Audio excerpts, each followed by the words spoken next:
పూర్వజన్మ పుణ్యఫలమే మిథున రాశి వారికి ఊహించని రూపంలో సాక్షాత్తు ఆ పరమేశ్వరుడే వీరిని అనుగ్రహించబోతున్నాడు. కేవలం ఒకే ఒక్క అభిషేకం మిథున రాశి వారి జీవితాన్నే మార్చేస్తుంది. వీరికి ఉన్నటువంటి దోషాలు, శాపాలు అన్నీ కూడా నశించిపోతాయి.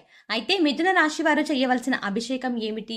ఈ అభిషేకం ద్వారా వీరి జీవితంలో ఎటువంటి ఫలితాలని పొందబోతున్నారు? అలాగే వీరి జీవితంలో ఆశించిన ఫలితాలను పొందడానికి చేయవలసిన దేవతారాధనతో పాటుగా పాటించవలసిన పరిహారాల గురించి ఈ వీడియోలో వివరంగా తెలుసుకుందాం. కానీ అంతకంటే ముందుగా మీరు కనుక మన ఛానల్ని సబ్స్క్రైబ్ చేసుకోకపోతే వెంటనే సబ్స్క్రైబ్ చేసుకొని పక్కన ఉన్న బెల్ ఐకాన్ నొక్కి ఆల్ సెలెక్ట్ చేసుకుంటే మేము ఇలాంటి వీడియోస్ అప్లోడ్ చేయగానే ముందుగా మీకు నోటిఫికేషన్ వస్తుంది. ఈ రాశి వారిని సాక్షాత్తు ఆ పరమేశ్వరుడే రక్షించబోతున్నాడు. ఈ రాశి వారు ఎవరైతే జీవితంలో అనేక సమస్యలతో ఇబ్బందులు పడుతూ ఉన్నారో, అలాగే కొన్ని శాపాల కారణంగా బాధలు అనుభవిస్తూ జీవితాన్ని భారంగా గడుపుతూ ఉన్నారు, అటువంటి వారికి ఊహించని రూపంలో వారి సమస్యలకు పరిష్కారం లభించబోతోంది. ఈ రాశి వారు కేవలం ఒకే ఒక అభిషేకంతో వీరి జీవితంలో ఉన్నటువంటి కష్టాల బాధల నుండి విముక్తి పొందవచ్చు. అయితే వీరు చేయవలసిన అభిషేకం ఏమిటి, అలాగే ఈ అభిషేకాన్ని వీరు ఎలా నిర్వహించాలి అనేటువంటి విషయాల గురించి తెలుసుకుందాం. ఈ రాశి వారు చాలా మొండితనం కలిగి ఉంటారు. అలాగే వీరు దూకుడు స్వభావం కలిగి ఉంటారు. అంతేకాకుండా వీరికి కోపం ఎక్కువగా ఉంటుంది. అలాగే ఎవరూ సాధించని పనులను కూడా మీరు సులభంగా సాధించడం వల్ల వీరికి గర్వం అనేది ఎక్కువగా ఉంటుంది. అంతేకాకుండా వీరు ఎంతో ధైర్యంగా ఉంటారు. అలాగే వీరు కుటుంబం పట్ల, జీవిత భాగస్వామి పట్ల ప్రేమను కలిగి ఉంటారు. అయితే వైవాహిక జీవితంలో చిన్న చిన్న విషయాల్లో ఇబ్బందులు ఎదుర్కొంటారు. వీరు కుటుంబ సభ్యుల యొక్క అవసరాలను తీర్చడానికి నిరంతరం కృషి చేస్తూ ఉంటారు. అలాగే చాలా విషయాల్లో వీరు ముక్కుసూటిగా ఉంటారు. మనసులో ఏమనిపిస్తే అది ధైర్యంగా, నిర్భయంగా చెప్పేస్తారు. అలాగే వీరికి నాయకత్వం వహించడం అంటే చాలా ఇష్టం. రాజకీయం, సాంకేతిక విద్య వంటి వాటిపై ఆసక్తిని చూపుతారు. ముఖ్యంగా ఈ రాశి వారు వీరి యొక్క స్వభావం వల్ల కొన్ని సందర్భాల్లో సమస్యలను కొని తెచ్చుకుంటారు. అలాగే ఈ రాశి వారికి ఉన్నటువంటి దోషాల కారణంగా కూడా వీరు అనేక ఇబ్బందులను ఎదుర్కొంటారు. ముఖ్యంగా వీరికి పూర్వజన్మ దోషాలు, పితృదోషాలు వంటివి ఉంటాయి. వీటితో పాటుగా ఈ రాశి వారు దీర్ఘకాలిక అనారోగ్య సమస్యల వల్ల ఎక్కువగా ఇబ్బంది పడతారు. అయితే ఈ సమయంలో ఎవరైతే ఎటువంటి ఇబ్బందులు పడుతూ ఉన్నారో వారందరికీ ఆ పరమేశ్వరుని అనుగ్రహం లభించబోతోంది. కేవలం ఒకే ఒక అభిషేకం ద్వారా మీకున్నటువంటి బాధలు, కష్టాలు, శాపాలు, దోషాల నుండి విముక్తి పొందవచ్చు. అభిషేక ప్రియుడు అయినటువంటి ఆ పరమేశ్వరుడు ద్వాదశ జ్యోతిర్లింగ రూపాల్లో ఈ భూమండలంపై వెలిశాడు. ఈ విధంగా వెలిసినటువంటి ద్వాదశ జ్యోతిర్లింగాలకు అనేక విధాలుగా అభిషేకాలు నిర్వహిస్తూ ఉంటారు. ఒక్కొక్క అభిషేకానికి ఒక్కొక్క ప్రాధాన్యత ఉంది. అయితే లింగరూపధారి అయినటువంటి ఆ పరమేశ్వరుడికి ఏ విధంగా అభిషేకం చేయాలి, అలాగే అభిషేకం చేయడం ద్వారా ఎటువంటి ఫలితాలు పొందుతారో తెలుసుకుందాం. మనకున్నటువంటి కష్టాల నుండి, బాధల నుండి, దోషాల నుండి విముక్తి పొందాలి అంటే లింగరూపధారి అయినటువంటి ఆ పరమేశ్వరునికి మనం ఏ విధంగా అభిషేకం చేయాలి, అలాగే ఏ విధంగా అభిషేకం చేయడం ద్వారా ఎటువంటి ఫలితాన్ని పొందుతామో తెలుసుకుందాం. కంచిలో వెలిసినటువంటి ఏకాంబరేశ్వర శివలింగానికి దారాభిషేకం చేస్తారు. ఈ విధంగా చేయడం వల్ల సకల పాపాలు నాశిస్తాయి. అలాగే తేజోలింగధారి అయిన ఆ శివునికి రుద్రాభిషేకం అంటే చాలా ఇష్టం. ఈ రుద్రాభిషేకం చేయడం ద్వారా సర్వ సంపదలు చేకూరుతాయి. అలాగే చిదంబరేశ్వరుడికి శతరుద్రాభిషేకం చేస్తారు. ఈ శతరుద్రాభిషేకం వల్ల కుటుంబ అభివృద్ధి జరుగుతుంది. అలాగే శ్రీకాళహస్తిలోని కాళహస్తీశ్వరుడికి ఏకదశ రుద్రాభిషేకం చేస్తారు. ఒరిస్సాలోని కోనార్కులోని సూర్యరూపధారి అయిన శివునికి లఘు రుద్రాభిషేకం చేస్తారు. దీనివల్ల పూర్వజన్మ ఉండదని శాస్త్రం చెబుతుంది.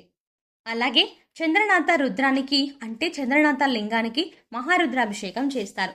దీనివల్ల జ్ఞానాభివృద్ధి జరుగుతుంది. అలాగే కాఠ్మండు వద్దన త్రినాథ క్షేత్రంలో అతి రుద్రాభిషేకం చేస్తారు. ఈ అభిషేకం వల్ల అఖండ పుణ్యం, ముక్తి చేకూరుతుంది.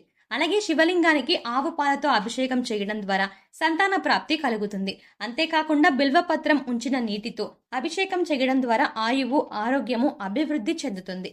అలాగే స్వచ్ఛమైన నీటితో అభిషేకం చేయడం వల్ల సకల వర్షాలు కురుస్తాయి. కొబ్బరి నీరు, తేనె, పండ్ల రసం, చెరుకు రసం, నెయ్యి లాంటి వాటితో అభిషేకం చేస్తే సకల పాపాలు నశించి ఆరోగ్యం, ఐశ్వర్యం, వంశాభివృద్ధి జరుగుతుంది. అంతేకాకుండా శివపూజ మహత్యంలో చాలా విశేషమైనటువంటి ఒక అభిషేకాన్ని గురించి వివరించారు. అదే సహస్ర ఘటాభిషేకం.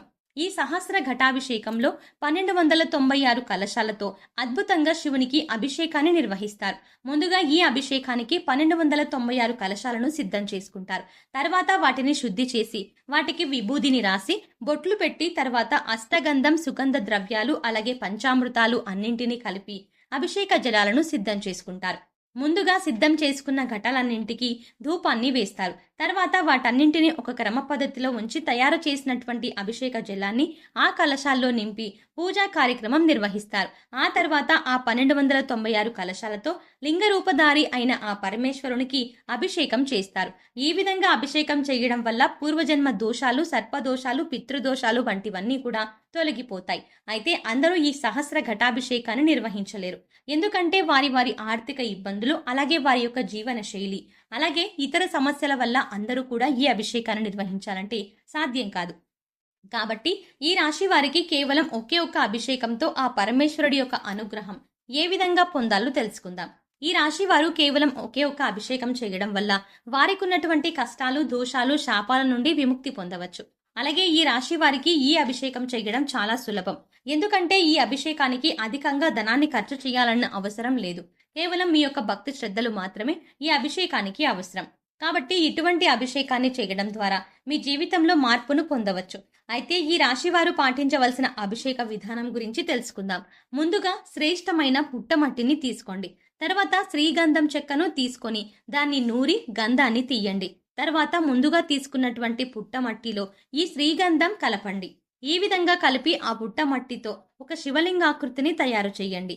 ఈ విధంగా తయారు చేసినటువంటి శివలింగానికి చందనం, సుగంధ ద్రవ్యాలు, కస్తూరి, అలాగే గంగాజలం, పంచామృతాలతో మీకు వీలైనటువంటి వాటితో 20 రోజుల పాటు అభిషేకాన్ని ప్రతిరోజు నిర్వహించండి. అలాగే శివలింగం దగ్గర ప్రతిరోజు బిల్వదళాన్ని ఉంచండి. ఈ విధంగా 20 రోజుల పాటు అభిషేకం చేయడం ద్వారా ఈ రాశి వారి జీవితమే మారిపోతుంది. వీరికి ఉన్నటువంటి శాపాలు, దోషాలు అన్నీ కూడా తొలగిపోతాయి. అంతేకాకుండా ఈ విధంగా తయారు చేసినటువంటి శివలింగాన్ని గుండుల దగ్గరగా పెట్టుకొని ఓం నమః శివాయ, ఓం నమః శివాయ అని 108 సార్లు జపించడం ద్వారా వీరికి ఉన్నటువంటి అనారోగ్య సమస్యలన్నీ కూడా తీరిపోతాయి. అలాగే ఈ రాశి వారి జీవితంలో ఆశించిన ఫలితాలను పొందడానికి పాటించవలసిన పరిహారం గురించి తెలుసుకుందాం. ఈ రాశి వారు సూర్యుని అనుగ్రహం కొరకు సూర్యబీజ మంత్రాన్ని ప్రతినిత్యం జపించాలి. అలాగే వీధి శునకాలకు ఆహారం అందివ్వాలి. నలుపు, తెలుపు రంగులో ఉన్న కంబలిని దానం చేయాలి. ఉలువలతో చేసిన ఆహార పదార్థాలు పేదలకు పంచాలి. ఉలువలను నీటిలో నానబెట్టి గోవులకు తినిపించాలి. అలాగే మంగళవారం నాడు ఉపవాస నియమాన్ని పాటించడం, సుబ్రహ్మణ్య స్వామి దర్శనాన్ని చేసుకోవడం శుభ ఫలితాన్ని ఇస్తుంది. సో చూసారు కదండి, కేవలం ఒకే ఒక్క అభిషేకం ఈ రాశి వారి జీవితాన్ని ఏ విధంగా మార్చేస్తుంది, అలాగే ఈ అభిషేకం ద్వారా మీకున్నటువంటి శాపాలు, దోషాలు ఏ విధంగా నశించిపోతాయి వంటి విషయాల గురించి ఈ వీడియోలో వివరంగా తెలుసుకున్నాం కదా. ఈ వీడియో మీకు నచ్చినట్టయితే లైక్ చేయండి. మీ ఫ్రెండ్స్ అండ్ ఫ్యామిలీ మెంబర్స్లో ఎవరైనా మిథున రాశి వారు ఉంటే వారికి ఈ వీడియోని షేర్ చేసుకోవడం మర్చిపోకండి. ఇప్పటి వరకు మీరు గనక మన ఛానల్ని సబ్స్క్రైబ్ చేసుకోకపోతే వెంటనే సబ్స్క్రైబ్ చేసుకొని పక్కన ఉన్న బెల్ ఐకాన్ నొక్కి ఆల్ సెలెక్ట్ చేసుకుంటే మేము ఇలాంటి వీడియోస్ అప్లోడ్ చేయగానే ముందుగా మీకు నోటిఫికేషన్ వస్తుంది. మరో చక్కటి వీడియోతో మళ్ళీ కలుద్దామండి.